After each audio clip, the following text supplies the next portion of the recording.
Hey guys, so we're on the iPhone 11 Pro and I am going to be showing you how to move and arrange your apps.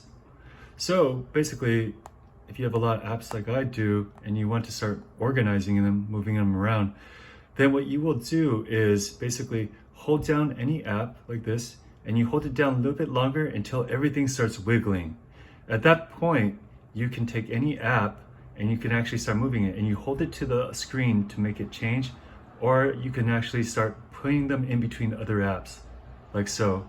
Now say I don't want this here and I want to put it up here. Oh, this is another thing actually. You can put create folders.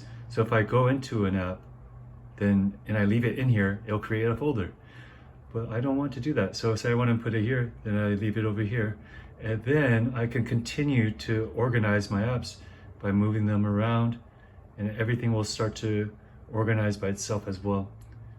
So as you can see, there we go. And to stop it from wiggling, you just, oops, oh no. I want to put this back.